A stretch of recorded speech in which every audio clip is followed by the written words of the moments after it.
Hai Sahabat Mira Asset, welcome back to Superstock. Di episode Superstock kali ini kita akan menghadirkan makro updates. Bagaimana prospek perkembangan perekonomian Indonesia setelah Bank Indonesia secara resmi menaikkan suku bunganya menjadi 3,75%. Dan sudah hadir bersama saya Bapak Ruli Wisnubroto selaku Senior Ekonomis dari Mira Asset Sekuritas Indonesia.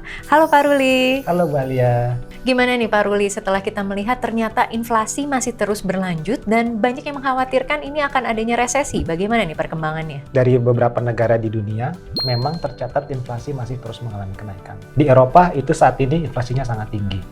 Inggris ya, itu inflasinya sudah mencapai 10,1%, tertinggi selama 40 tahun terakhir. Oke, jadi udah double digit ya? Betul. Oke, dan apa nih sebenarnya short term impact terhadap inflasi yang terus berlanjut seperti ini? Tentu saja dengan inflasi yang tinggi, tentu saja ini akan diiringi atau disusul dengan kenaikan suku bunga. Suku bunga kebijakan dari bank sentralnya. Sebagian besar negara, terutama negara-negara besar, itu telah menaikkan suku bunga secara cukup agresif. Dan hal ini itu yang kemungkinan akan berdampak kepada pertumbuhan ekonomi ke depan seperti apa. Jadi semakin agresif suatu negara menaikkan suku bunga, ini tentu saja akan semakin terpengaruh pertumbuhan ekonominya ke depan. Nah boleh didetailkan nggak nih, agresif tuh seberapa banyak sih kenaikan suku bunga yang agresif itu? Sebagai contoh, Amerika Serikat di awal tahun ini itu suku bunganya 0,25%. Saat ini dia sudah 2,5%, sehingga sudah naik sebesar 225 basis point. Dan kemungkinan masih akan terus naik. Meskipun di Amerika Serikat itu sudah cenderung menurun ya ekspektasi inflasinya, namun kita perkirakan masih akan tetap berlanjut kenaikan suku bunga. Karena memang selisih antara inflasi dengan suku bunga atau dengan kata lain yang biasa kita sebut suku bunga real, suku bunga kebijakan real, itu masih negatif ya, apabila dibandingkan dengan inflasi. Sehingga masih harus terus mengejar inflasi yang memang masih tinggi. Jadi dengan suku bunganya 2,5%, jadi itu sudah ada negatif gap yang cukup besar. Dan bagaimana dengan rumor terjadinya resesi nih? Resesi ini disebabkan oleh kenaikan suku bunga. Jadi kenaikan suku bunga tentu saja ini akan berdampak kepada pertumbuhan ekonomi. Yang jadinya melambat ya sebenarnya. Dan semakin tinggi atau semakin agresif suku bunga dinaikkan, tentu saja dampak terhadap perekonomiannya akan lebih besar. Dan kita perkirakan beberapa negara ya, sepertinya memang yang lebih terancam inflasinya lebih tinggi dan lebih panjang itu negara-negara di Eropa. Jadi menurut kami negara-negara di Eropa itu kemungkinan prospek ekonominya itu akan lebih buruk. Sementara kalau di Amerika Serikat itu inflasinya sudah cenderung sedikit melandai, ya. Ekspektasi inflasinya juga sudah turun, ya. Jadi data The Fed, survei The Fed terakhir itu inflasi setahun ke depan itu diperkirakan di 6,2%. Jadi sebenarnya menurun, tidak setinggi yang sekarang ya? Tidak setinggi yang sekarang. Baik.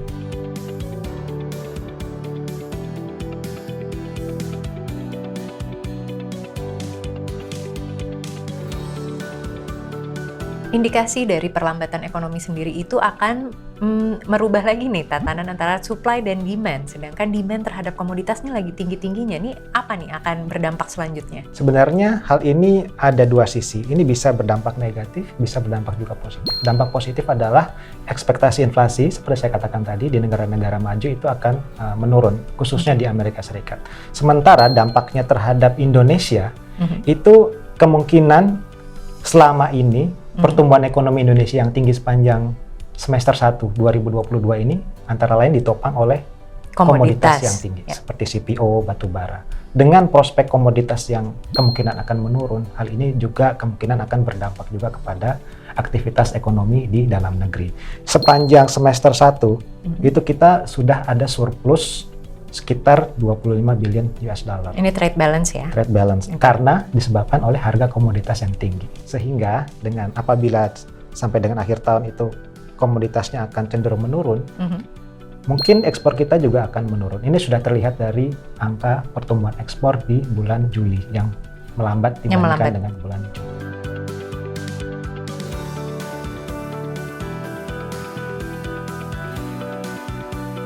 Jadi dengan menurunnya harga-harga komoditas, terutama minyak mentah, itu menyebabkan ekspektasi inflasi di Amerika Serikat itu menurun. Jadi, pada survei The Fed bulan Juli, menunjukkan bahwa konsumen di Amerika Serikat itu beranggapan bahwa inflasi untuk 1 tahun ke depan itu akan melambat atau menurun hingga 6,2%.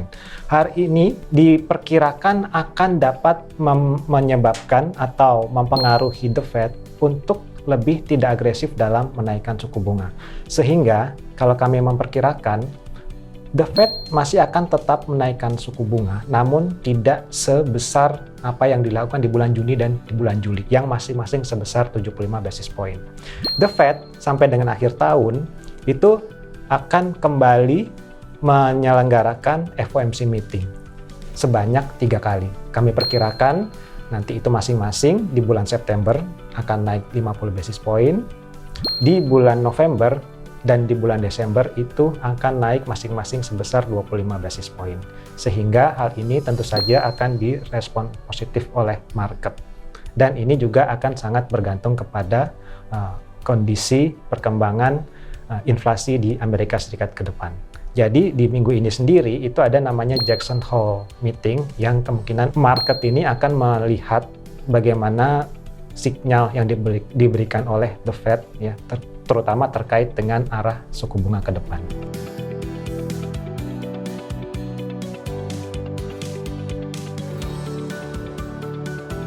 Jadi dengan adanya isu inflasi, resesi, ataupun perlambatan ekonomi yang hampir mencakup seluruh belahan dunia nih Pak, bagaimana kebijakan serta strategi yang diantisipasi oleh pemerintah Indonesia nih ke depannya? Jadi seperti yang telah disampaikan pada konferensi pers nota keuangan di bulan Agustus, bahwa fokus dari strategi pemerintah dari yang sebelumnya itu adalah pandemi COVID-19, ke depan itu akan lebih banyak fokus kepada risiko perlambatan ekonomi global.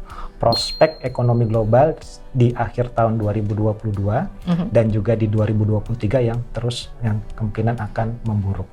Oke, jadi memang ini sudah masuk lah ya ke dalam planningnya government kita nih ya. Oke, dan seperti apa nih turunan strateginya? Jadi, pemerintah dalam asumsi makroekonomi di tahun 2023 itu menetapkan pertumbuhan ekonomi ditargetkan itu sebesar 5,3%. Target sebesar 5,3% ini menurut kami itu cukup moderat dan cukup achievable.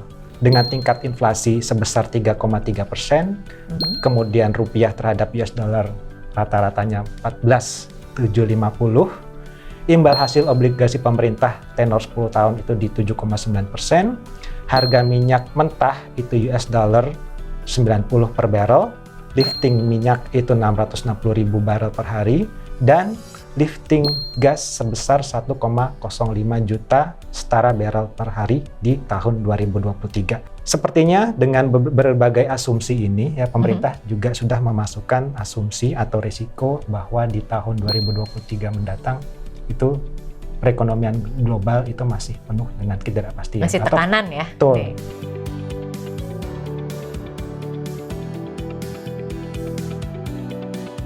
Dengan adanya asumsi ekonomi makro RAPBN 2023, pemerintah telah menetapkan anggaran belanja, penerimaan, dan juga defisit negara. Nih bagaimana nih ke depannya realisasinya, Pak? Jadi, pemerintah berdasarkan asumsi makro dan juga mempertimbangkan adanya risiko perlambatan ekonomi global, menetapkan struktur atau postur APBN yang relatif moderat dengan target penerimaan sebesar 2.443,6 triliun. Tidak terlalu jauh berbeda dibandingkan dengan target penerimaan atau perkiraan penerimaan di tahun 2022 yang sebesar 2.436,9 triliun. Pemerintah dalam APBN 2023 menargetkan belanja sebesar 3.041,7 triliun. Angka ini lebih rendah dibandingkan dengan proyeksi di tahun 2022 yang sebesar 3.169,1 triliun. Hari ini dengan asumsi bahwa subsidi dan juga dana kompensasi untuk energi termasuk listrik dan BBM itu tidak akan sebesar di tahun 2022. Seperti kita ketahui, dana kompensasi yang disiapkan oleh pemerintah untuk mengkompensasi PLN dan Pertamina agar tidak dilakukan atau tidak ditetapkan kenaikan BBM dan juga listrik sebelum saat ini. Jadi, belanja pemerintah yang kemungkinan akan sedikit lebih rendah di tahun 2023 itu disebabkan oleh dana kompensasi yang disiapkan itu tidak akan setinggi di tahun 2022. Yang kita semua ketahui itu mencapai 502 triliun rupiah. Hal ini diasumsikan karena harga minyak di dunia di tahun 2023 itu akan di kisaran 90 US dollar per barrel.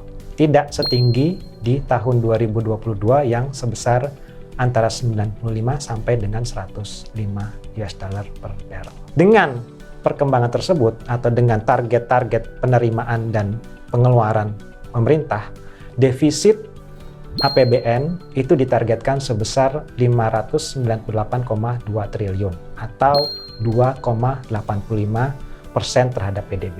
Jadi kita semua sudah ketahui bahwa tahun depan itu fiskal defisit atau defisit APBN itu harus ditekan hingga di bawah 3%. Oke Pak Ruli, salah satu yang kita antisipasi nih ya sebagai investor adalah melihat cuan. Tapi cuan ini kan sebenarnya tujuannya untuk mengalahkan inflasi nih ya. Dan ternyata inflasi ini dekat banget kaitannya sama suku bunga. Setelah BI menaikkan di 3,75%, apakah ada kemungkinan nih suku bunga akan naik lagi ke depannya? Kalau berdasarkan perkiraan kami, memang dengan melihat perkembangan atau ekspektasi inflasi ke depan yang masih tetap tinggi, kita merasa bahwa masih ada kemungkinan BI akan kembali menaikkan suku bunga sebesar 25 basis point. Oke, jadi bisa ke 4% ya, Bisa perkiraan. ke 4%. Oke. Untuk sementara ini, menurut kami level 4% atau dengan kata lain dinaikkan sebanyak 50 basis point sepanjang tahun 2022 itu sudah cukup aman untuk menjaga agar inflasi dapat terkendali dan juga sekaligus menjaga agar pemulihan ekonomi tidak akan terganggu.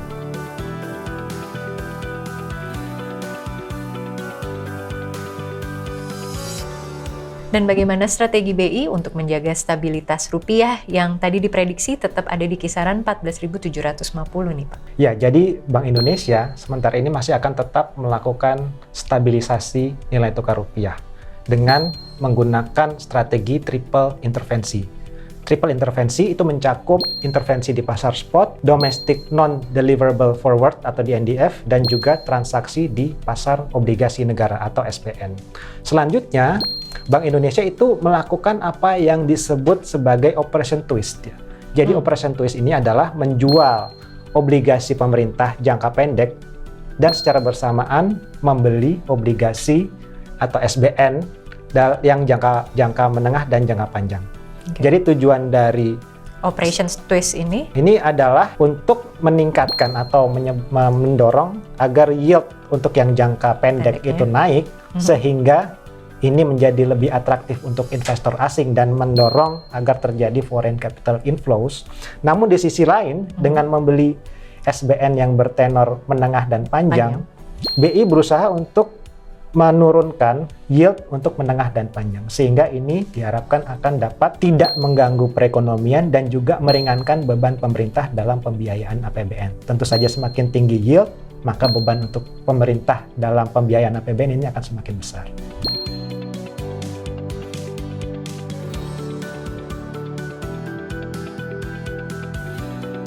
Karena makro updates ini selalu erat kaitannya dengan prospek ekonomi dan perkembangan market, ini apa nih yang sebaiknya dilakukan oleh para sahabat Mirai Aset untuk paling tidak sepanjang 2022 dan juga memasuki 2023 nih Pak? Jadi kami di research Mirai Aset itu masih tetap cukup optimis ya di tengah berbagai resiko, terutama resiko dari prospek ekonomi global yang masih tidak menentu. Perekonomian Indonesia masih akan tetap bisa recover di tahun 2022 ini mencapai fase sebelum pandemi ya, di kisaran di atas 5%. Dalam 2 tahun terakhir itu kita mengalami pertumbuhan yang jauh di bawah potensialnya. Ya, kita mengalami kontraksi di tahun 2020, kemudian kita tumbuh secara moderat masih di bawah 4%.